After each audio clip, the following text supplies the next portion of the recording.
تو اس سے کم از کم مجھے یہ فائدہ ہوا، یہ عادت بن گئی کہ میں جس زبان میں بات کرتا ہوں سوچتا بھی اسی زبان میں ہوں، مجھے ترجمہ نہیں کرنا پڑتا، بلکہ آپ یقین کیجئے کہ میں 5-6 زبانوں میں خواب بھی دیکھتا ہوں۔ اچھا، پہلی بات تو یہ ہے کہ ہمارا بلوچستان، آپ کو علم ہے کہ پاکستان کا تقریباً 50% رقبہ بلوچستان ہے، اور اس پورے بلوچستان میں شہر یہی تھا بس، باقی آپ قصبے کہہ سکتے ہیں، حالانکہ قلات پوری ریاست تھی، اس کا جو دارالحکومت تھا قلات شہر، وہ بھی کوئٹہ کے مقابلے میں نسبتاً چھوٹا شہر تھا، اور کوئٹہ انگریز کا بسایا ہوا شہر ہے جس طرح سے ہم دیکھ رہے ہیں اسے۔ تو یہ نفرتیں جو، یا کم از کم نفرتوں کا جو تاثر جو یہاں بیٹھ کے ملتا ہے یہ نہیں تھا جو گہرا ہوا ہے، اور مجھے یقین ہے کہ مٹی میں یہ چیز نہیں ہے، اور میرا یہ خیال ہے کہ اگر ہمارے لوگوں کو ان کے حال پہ چھوڑ دیا جائے اور ہمیں نئے سرے سے پاکستانیت گھول کر نہ اڈیلی جائے حلق میں، اور نئے سرے سے ہمیں ایک سرکاری مسلمان نہ بنانے کی کوشش کی جائے، تو ہم آپس میں رہ لیں گے۔ جیسے میں نے عرض کیا کہ کوئٹہ ہی ایک بڑا شہر تھا، بدقسمتی سے 75 سال گزرنے کے باوجود کوئٹہ ہی ایک بڑا شہر ہے بلوچستان میں، چونکہ جس شخص کو کوئی بھی سرکاری کام پڑتا ہے، کسی کو تعلیم کی ضرورت ہے، علاج کی، روزگار کی، وہ کوئٹہ ہی چلا آتا ہے۔ السلام علیکم۔ آج ہم عثمان قاضی صاحب سے بات کریں گے۔ قاضی صاحب صحیح معنوں میں ایک ہشت پہلو شخصیت ہیں، کئی زبانیں جانتے ہیں اور دنیا بھر انہوں نے گھوم رکھی ہے، اور پاکستان کی تو کیا ہی بات کریں۔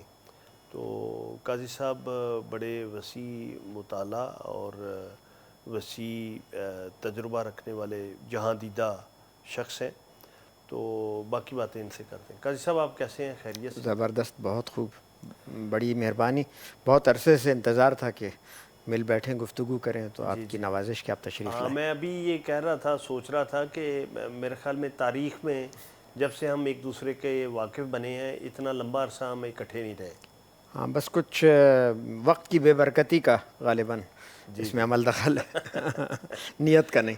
قاضی صاحب، میں یہ سوچا کرتا ہوں کہ جن لوگوں سے آپ کی فریکوینسی ملتی ہے، جن سے ذہنی ہم آہنگی ہوتی ہے، تو یہ میٹر نہیں کرتا کہ آپ کتنا ملتے ہیں، کتنا رابطہ رہتا ہے، اب جب بھی ملے تو آپ کو لگتا ہے کہ بھئی اس میں کوئی آپ کو خلا محسوس نہیں ہوتا۔ رکھنا نہیں آتا، جی جی، بالکل درست فرمایا۔ اور لگتا ہے کہ صدیوں سے ہمارا ساتھ ہے۔ بے شک۔ تو آج کل کیا ہو رہا ہے؟ آج کل کام بہت سارا، جسے کہنا چاہیے کہ جی غیر منافع بخش کام ہو رہا ہے بہت سارا، یعنی مطالعہ ہو رہا ہے، بالکل صحیح، کچھ تراجم کرنے کی کوشش کر رہا ہوں، بالکل صحیح۔ اس کے علاوہ ساتھ ساتھ کچھ چکی کی مشقت بھی چلتی رہتی ہے، کچھ کنسلٹنگ وغیرہ کا کام کر رہا ہوں۔ بالکل صحیح۔ قاضی صاحب، آپ کوئٹہ میں پیدا ہوئے؟ جی، میں کوئٹہ کا رہنے یہ والا ہوں کب جی۔ کی بات ہے؟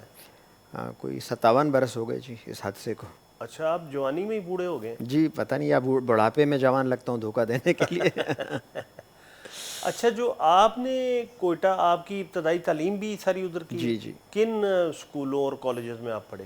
اچھا، یوں ہے جی کہ میری خوش قسمتی یہ رہی کہ والدہ میری خود استاد ہیں، اچھا، اور انہوں نے کوئی 36 برس پرائمری کی بچیوں کو پڑھایا ادھر کوئٹہ میں؟ کوئٹہ میں جی۔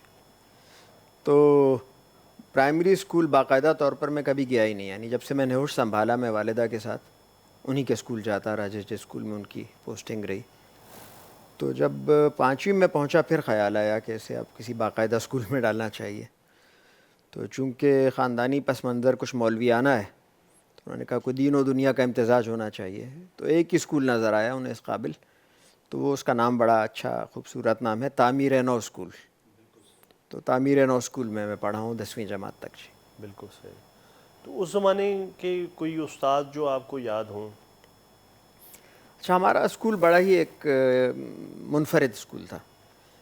ایک تو وہاں استاد کو ماسٹر صاحب یا سر نہیں کہا جاتا تھا، استاد کو آغا جان کہا جاتا تھا۔ بالکل ٹھیک۔ تو جو ہمارے چونکہ کوئٹہ میں فارسی کے بھی کافی اثرات ہیں، ایران کے بہت اثرات ہیں، لیکن اس کا تعلق غالباً حفظ مراتب سے تھا، جو اسکول والے چاہتے تھے کہ ایک قسم کا یوں سمجھیے کہ مہذب ماحول ہو، بالکل تو صحیح۔ یہ ایک باقاعدہ ہمیں حکم تھا کہ سر یا ماسٹر صاحب نہیں کہنا ہے، آغا جان کہنا ہے۔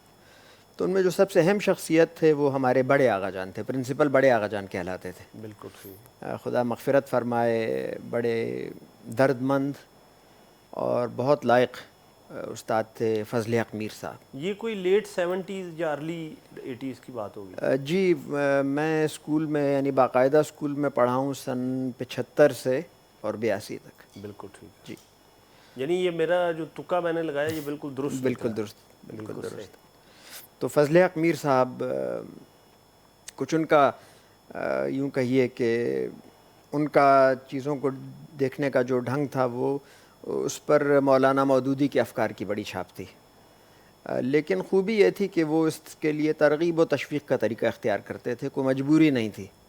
تو چنانچہ اسی اسکول سے بڑے بڑے سرخے، بڑے بڑے مولوی، جماعتیے کم، یہی دلچسپ بات ہے کہ جماعتیے کم اور زیادہ سرخے، سیکولر، ہر قسم کے لوگ نکلے۔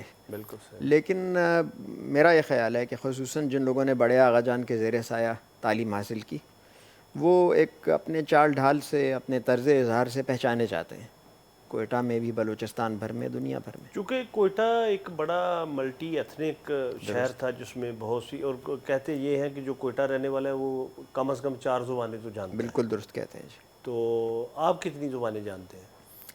دیکھیے کچھ 3-4 زبانیں تو غیر محسوس طور پر آس پاس گھر پہ ہی سیکھ لیں، پھر بعد میں محنت کر کے 2-3 زبانیں مزید میں نے سیکھی۔ یعنی وہ کون سی زبانیں جو آپ کو ویسے سیکھنے میں آ گئیں؟ اچھا یوں ہے کہ پشتو، براوی، فارسی، اردو، یہ تو غیر محسوس طور پر سیکھ گیا۔ اچھا میرے والد صاحب بھی کثیر اللسان آدمی ہیں، وہ بھی کوئٹہ کی مٹی ہیں، پرانے 1935 کی پیدائش ہے ان کی، کوئٹہ کی۔ تو ان کا ایک طریقہ کار یہ تھا کہ وہ کوڈ سوئچنگ کرتے تھے ہمارے ساتھ، اردو میں بات کرتے کرتے انگریزی پر آ گئے، اور ہمیں حکم تھا کہ ہم پھر انگریزی میں جواب دیں، اسے پشتو پر آ گئے، فارسی پر آ گئے۔ تو اس سے کم از کم مجھے یہ فائدہ ہوا، یہ عادت بن گئی کہ میں جس زبان میں بات کرتا ہوں سوچتا بھی اسی زبان میں ہوں، مجھے ترجمہ نہیں کرنا پڑتا، بلکہ آپ یقین کیجئے کہ میں 5-6 زبانوں میں خواب بھی دیکھتا ہوں۔ واہ! تو یہ 3-4 زبانیں وہیں سیکھ گئے۔ پھر انگریزی تو ظاہر ہے آپ کو معلوم ہے کہ پاکستان کی جو سرکاری زبان ہے وہ بھی سیکھنی پڑی اور اس میں دستگاہ حاصل کی۔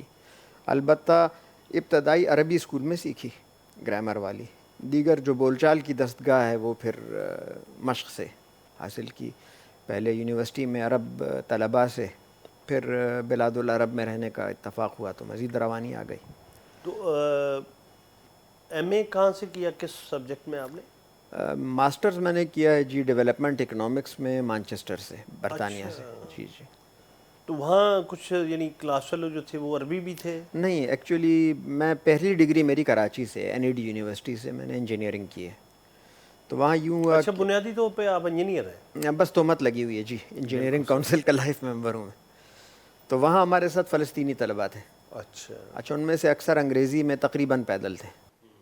مجھے بنیادی شد بد تھی، اساتذہ کرام میں ہمیشہ ممنون احسان رہوں گا اپنے عربی کے استاد خلیفہ عبد الرحیم صاحب کا، کہ انہوں نے بنیادی گرامر سکھا دی، گردانیں سکھا دی۔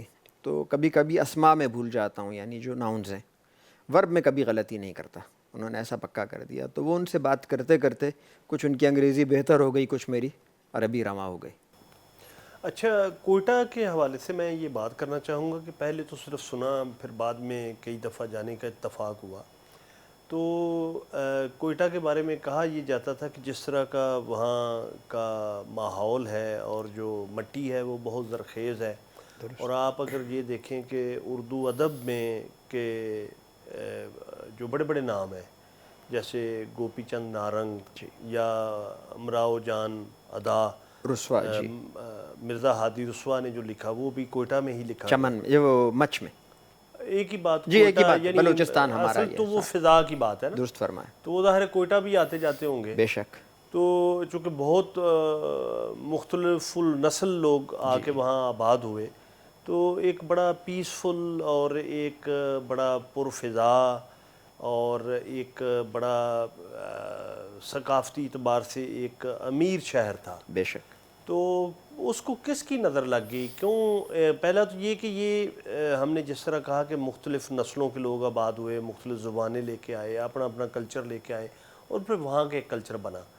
تو آپ کی نظر میں یہی بات درست ہے، یا کہ اس کے اور بھی کو پہلے ہوئے ہیں اس کے ایک ملٹی کلچرل ہونے میں؟ اور دوسرا، اس کو نظر کس کی لگ گئی؟ اچھا، پہلی بات تو یہ ہے کہ ہمارا بلوچستان، آپ کو علم ہے کہ پاکستان کا تقریباً 50% رقبہ بلوچستان ہے، اور اس پورے بلوچستان میں شہر یہی تھا بس. باقی آپ قصبے کہہ سکتے ہیں، حالانکہ قلات پوری ریاست تھی. اس کا جو دارالحکومت تھا قلات شہر، وہ بھی کوئٹہ کے مقابلے میں نسبتاً چھوٹا شہر تھا، اور کوئٹہ انگریز کا بسایا ہوا شہر ہے جس طرح سے ہم دیکھ رہے ہیں اسے. تو وہاں پر خصوصی طور پر 2-3 چیزوں کے حوالے سے بہت سارے لوگ بر صغیر بھر سے آئے. تو جس میں پہلے تو سرکاری ملازمت ہے، پھر ریلوے لائن بچھی جب چمن تک بولان کے راستے، تو اس پر کام کرنے کے لیے لوگ آئے اور مٹی نے پاؤں پکڑ لی اور وہیں رہ گئے. پھر معدنیات کا بڑا کام تھا، کوئلے کا بڑا مرکز تھا کوئٹہ، تو بہت سارے لوگ اس حوالے سے وہاں پر آئے. تو یہ نفرتیں جو، یا کم از کم نفرتوں کا جو تاثر جو یہاں بیٹھ کے ملتا ہے، یہ نہیں تھا جو گہرا ہوا ہے. اور مجھے یقین ہے کہ مٹی میں یہ چیز نہیں ہے. اور میرا یہ خیال ہے کہ اگر ہمارے لوگوں کو ان کے حال پہ چھوڑ دیا جائے اور ہمیں نئے سرے سے پاکستانیت گھول کر نہ ڈلی جائے حلق میں، اور نئے سرے سے ہمیں ایک سرکاری مسلمان نہ بنانے کی کوشش کی جائے، تو ہم آپس میں رہ لیں گے. یعنی اس کی مٹی کا اتنا اثر ہے؟ میرا خیال ہے، میرا گمان ہے. آپ اسے میرا وہ خوش فہمی کہہ لیجئے یا وطن سے محبت کہہ لیجئے. نظر لگنے کا مسئلہ یہ ہے کہ کچھ تو تاریخی عوامل ہیں، لیکن میرا یہ خیال ہے کہ بنیادی جو مسئلہ ہے وہ گورننس کا ہے. جیسے میں نے عرض کیا کہ کوئٹہ ہی ایک بڑا شہر تھا. بدقسمتی سے 75 سال گزرنے کے باوجود کوئٹہ ہی ایک بڑا شہر ہے بلوچستان میں. چونکہ جس شخص کو کوئی بھی سرکاری کام پڑتا ہے، کسی کو تعلیم کی ضرورت ہے، علاج کی، روزگار کی، وہ کوئٹہ ہی چلا آتا ہے. تو ہم نے دیگر شہروں کو ڈیولپ نہیں کیا. اور شہر بنیادی طور پر میرے بچپن تک، مطلب شہر کی آبادی 1.5 سے 2 لاکھ ہوا کرتی تھی، اس سے نہیں بڑھتی تھی. اب وہاں پر کوئی خدا جانے، لوگ کہتے ہیں اب 50 لاکھ آدمی رہتا ہے اس وادی میں. پھر بے تحاشا افغانستان کے حالات خراب ہوئے، مہاجرین وہاں سے آ گئے. دیہاتی علاقوں میں یا چھوٹے شہروں میں تعلیم، روزگار، امن و امان، علاج کی سہولتیں ناپید ہو گئیں، وہ بھی کھنچ کر کوئٹہ آ گئے.